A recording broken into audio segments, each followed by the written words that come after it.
तो आज हम सीखने वाले हैं ग्लैंड्स के बारे में। ग्लैंड्स के बारे में जानकारी प्राप्त करेंगे। आज हम ग्रंथि नामक चैप्टर आज हम पढ़ेंगे। तो ग्लैंड्स जो होती है वो तीन प्रकार की होती है, एक्सोक्राइन, एंडोक्राइन और मिक्स्ड ग्लैंड्स। जो हमारे शरीर में जो ग्रंथियां हैं जितनी भी, उनका दो ही कार्य है, या तो वो एंजाइम निकालेंगी या तो हार्मोन निकालेंगी। वो ग्रंथियां जो एंजाइम निकालती हैं वो एक्सोक्राइन कहलाती हैं, और वो ग्रंथियां जो हार्मोन निकालती हैं उन्हें एंडोक्राइन बोलते हैं, और जो दोनों निकाल दे उसे मिक्स्ड ग्रंथि कहते हैं। देखिए, जब भी एंजाइम निकलेगा किसी भी ग्रंथि से तो वो कभी भी खून से टच नहीं होगा। जैसे कि मैं एक उदाहरण देना चाहूँगा आपको।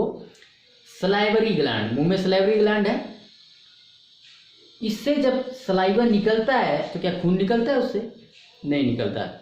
ठीक उसी प्रकार से मैंने आपको डाइजेस्टिव सिस्टम में पढ़ाया था, जो जठर है, जठर रस से रेनिन पेप्सिन नामक जो एंजाइम निकलता है, क्या उस खून से मिलता है? नहीं। तो इसलिए जो एक्सोक्राइन ग्लैंड्स है वो एंजाइम निकालती हैं, ठीक है, और वो खून में नहीं मिलती। और दूसरी बात, उसके लिए किसी पार्टिकुलर डक्ट की आवश्यकता होती है, ठीक है, एक नली की आवश्यकता होती है, ठीक है। लेकिन उसके अपोजिट ये खून में नहीं मिलता, हार्मोन खून में ही बह जाता है, खून की जो नलियां है उसी के साथ ही निकल जाता है। तो इसको अलग से किसी नली की आवश्यकता नहीं है, अलग से डक्ट की आवश्यकता नहीं है। वो मैंने आपको यहाँ पे जो है लिख दिया है, यहाँ नहीं चाहिए, यहाँ पे चाहिए, हमें डक्ट की आवश्यकता है। और वो ग्रंथि जो दोनों चीज़ें छोड़ दे, हार्मोन भी छोड़ दे, एंजाइम भी छोड़ दे, वो कौन सी ग्रंथि है? एक उदाहरण देता हूँ आपको। पैनक्रियाज, पैनक्रियाज से एंजाइम भी निकलता है, हार्मोन भी निकलता है। सबसे ज़बरदस्त हार्मोन इंसुलिन, जो कि ग्लूकोज का नियंत्रण करती है, इसी से निकलता है, पैनक्रियाज ग्रंथि से ही निकलता है। साथ ही लाइपेज, अमाइलेज एंड ट्रिप्सिन, ये तीन एंजाइम भी पाचन क्रिया तंत्र में मैं आपको पढ़ा चुका हूँ। ये तीन जो है एंजाइम्स यहीं से निकलते हैं, पैनक्रिया से। तो पैनक्रिया ने क्या किया? दोनों चीज़ें, हार्मोन भी निकाल दिया, एंजाइम भी निकाल दिया। तो वो क्या हुई? मिक्स्ड ग्लैंड, मिश्रित ग्रंथि। आप इसको नोट कर लें। तो 9 प्रकार की ग्रंथियां मैंने यहाँ लिख दिया है। अब एक एक करके आपको एक्सप्लेन करता हूँ। देखिए, सेरुमेन ग्लैंड, ठीक है, हम ऊपर से लेके नीचे की तरफ जाएंगे। सेरुमेन ग्लैंड ये कान में होता है, मोम बनाता है, ठीक है। आपने देखा होगा ऐसे ऐसे करके हम निकालते हैं ना, जो निकलता है ये देखिए, तो वो मोम ही होता है, ठीक है। ये जो है ताकि कोई डस्ट वगैरह हमारे ये कान में ना जा सके, इसलिए जो है ये बनता रहता है अपने आप ही। आप जितना निकालेंगे उतना ही निकलता जाएगा वो, क्योंकि ये सेगमेंट जो ग्लैंड है उसका काम ही है मोम बनाना। आप जितना निकालेंगे उतना ही बनता चला जाएगा। लैक्राइमल, ठीक है, ये आँख देख रहे, आँख के ये ऊपरी वाले हिस्से में ये लैक्राइमल ग्लैंड होता है, आंसू का निर्माण करता है, ठीक है। एक यहाँ पे पंक्यूटम नामक एक चीज़ होती है, वहाँ पे ले जाके स्टोर कर देती है। यहाँ साइड में देख रहे हैं ना, यहाँ पे, ठीक है, आंसू का निर्माण ये आँखों के ऊपर होता है। मेबोमियम, ये आँख के निचले वाले हिस्से में होता है, ठीक है। ये ग्लैंड जो है आँख के निचले वाले हिस्से में होता है। ये ऑयली, ये जो आँखों में देख रहे हैं, जो लिबर कर रहा है आँखों में, ये ऑयल नामक, ऑयल जैसा जो है पदार्थ ये बनाता है। किस लिए बनाता है?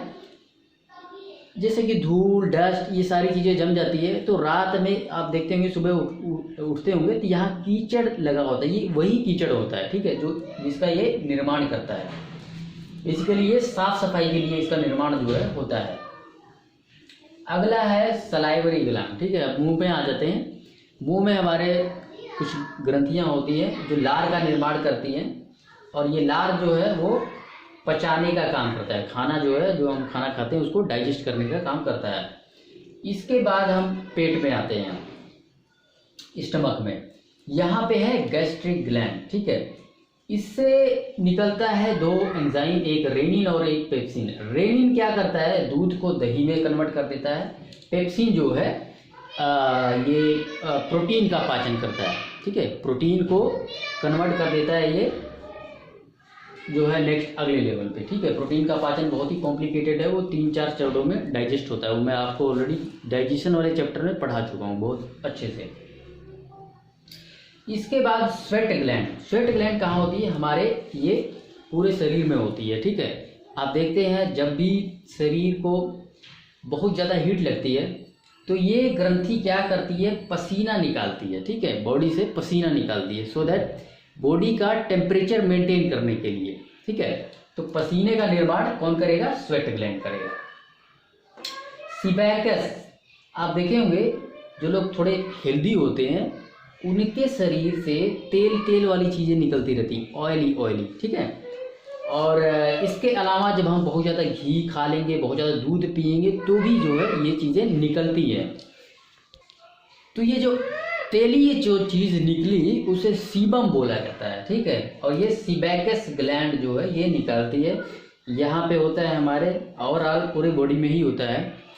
इसके बाद जो है इस फेस पे ज़्यादा निकलता है, आप देखेंगे फेस पे। और कई लोग क्या करते हैं, ज़्यादातर लेडीज़ लड़कियां जो है वो लोग क्या करती है, ऑयली स्किन पसंद नहीं है तो वो लोग क्या करते हैं, क्रीम लगा लेते हैं। अब क्रीम लगाने के बाद, क्रीम तो केमिकल है, ओबेसी बात हो, रिएक्शन करेगा, ठीक है, ये चीज़ बनाना थोड़ी बंद कर देगा, तो पिंपल्स निकल आते हैं, ठीक है। वही समस्या होती है, तो इसलिए जो है पूरी तरह से नेचुरल रहें। इसके बाद बारी आती है म्यूकस ग्लैंड की, ठीक है। ये म्यूकस का निर्माण करते हैं। म्यूकस क्या करता है, म्यूकस जैसे कि खाना खाते हैं उसमें भी म्यूकस ग्लैंड अपना सहयोग देता है। उससे होता क्या कि खाना जो है लुब्रिकेट हो जाता है, खाना बहुत आसानी से डाइजेस्टिव सिस्टम से पास आउट होता है। तो म्यूकस का जो है ये बेनिफिट है। लीवर 4 प्रकार के सेल को मिला के बनता है और जिसमें 80% हिपैटोसाइट, ठीक है, 80% तो हिपैटोसाइट सेल्स ही होते हैं और बाकी के जो बचते हैं 20% वो हेपेटिक स्टेलेट पूफर सेल्स होते हैं, साइनसोइडल एंडोथेलियम, ठीक है। बाकी के 20% जो है ये 3 प्रकार के सेल्स होते हैं। मैंने शॉर्ट फॉर्म में यहाँ नाम लिख दिया, HC, HSC and LSE and this is KCS Kupffer cells. ये सबसे बड़ी ग्रंथि होती है, ठीक है, पूरी बॉडी में सबसे बड़ी ग्रंथि है और ये अपने क्षतिग्रस्त अंगों को खुद ठीक करती है। लीवर में कोशिका विभाजन बहुत ज़्यादा होता है, बहुत जल्दी होता है। अगर आप किसी व्यक्ति का लीवर आधा काट के फेंक दो तो 6 महीने के अंदर लीवर अपने आप को फिर से पूरा कर लेगा। वहीं पे ब्रेन में कोशिका विभाजन नहीं होता है, उसके अपोजिट लीवर में कोशिका विभाजन बहुत ज़्यादा, बहुत तेज़ी से होता है। ये कुछ अन्य प्रकार के प्रोटीन का निर्माण करता है जैसे कि फाइब्रिनोजेन, प्रोथ्रोम्बिन, हेपरिन और एल्ब्यूमिन।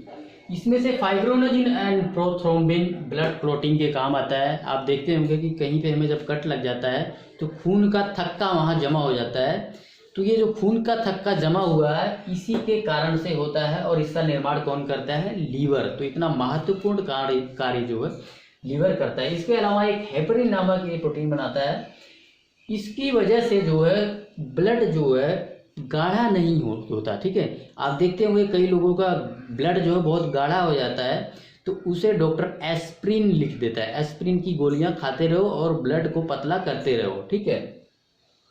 इसके अलावा अदरक में भी ब्लड को पतला करने की क्षमता होती है, ठीक है, जो कि ईश्वर के द्वारा दिया गया जो है नेचुरल एस्प्रिन है, एक तरह से आप यूँ कह सकते हैं। तो ये जो है शरीर नहीं बनाता है तो फिर हमें बाहर से लेना पड़ता है। सो आगे नेक्स्ट बढ़ते हैं। बिलीरुबिन ये येलो कलर का होता है और जब ये छोड़ा जाता है और ये इसकी वजह से स्टूल जो है कलर उसका येलो हो जाता है। बिलीरुबिन देखिए पीछे से इसको बनाता है अपना प्लीहा, ठीक है, रेड ब्लड सेल्स जब मर जाती है उसी के प्रोसेस के दौरान ये बनता है और जब ज़्यादा रेड ब्लड सेल्स मरने लगती हैं तो ओबेस सी बात है, वो पीली चीज़ ज़्यादा बनेगी शरीर में और पूरा ब्लड में घूमता रहेगा वो, और उसी वजह से हमारा पूरा शरीर पीला पड़ जाता है और तब जाके पीलिया नामक बीमारी हो जाती है। ठीक है, तो रेड ब्लड सेल ज़्यादा मरेंगी, जल्दी जल्दी मरेंगी, तो पीलिया ओबेस सी बात है, होना ही होना है। सो नेक्स्ट बढ़ते हैं बिलीवर्डिन। ये भी सेम प्रोसेस से बनता है। ठीक है, ये जो पित्त होता है उसको ग्रीन कलर देने का काम करता है। ठीक है, पित्त का बहुत ही ज़बरदस्त रोल है। जो लीवर से जो पित्त बनता है जिसको बाइल बोला जाता है और जो कि गॉल ब्लैडर में जाके स्टोर रहता है, जब भी हम फैट वाली चीज़ें खाते हैं, वसा वाली चीज़ें खाते हैं, उसको वो तोड़ता है। ठीक है, छोटे छोटे मॉलिक्यूल्स में तोड़ देता है। ठीक है, ये जो बाइल होता है, पित्त होता है। इसके अलावा जो स्टमक से जो भोजन गया होता है, वो बहुत ज़्यादा हाईली एसिडिक होता है और उसको जो है क्षारीय करने के लिए ये बाइल जो है उसमें काम करता है। उसको क्षारीय बनाने में इसी का हाथ होता है। अगर क्षारीय ना बनाए तो इंटेस्टाइन उसको डाइजेस्ट नहीं करेगा। इसलिए ये बहुत इंपॉर्टेंट चीज़ है। स्टमक से निकला हुआ भोजन हाईली एसिडिक होती है, क्योंकि स्टमक से हाइड्रोक्लोरिक एसिड निकलता है। ठीक है, उसी हाइड्रोक्लोरिक एसिड की वजह से वो बहुत ज़्यादा एसिडिक हो जाता है और नेक्स्ट जब वो इंटेस्टाइन में पहुंचता है, इंटेस्टाइन तो क्षारीय है और वो क्षारी चीज़ों को ही पचाएगा। ठीक है, एसिडिक चीज़ को थोड़ी डाइजेस्ट करेगा।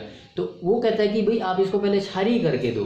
तो लीवर जो है ये बाइल का रिलीज करता है और उससे जो है वो भोजन जो है क्षारीय हो जाता है और इंटेस्टाइन आगे जो है उसको डाइजेस्ट करता है। तो देखिए कितना इम्पोर्टेंट काम जो है ये करता है बाइल।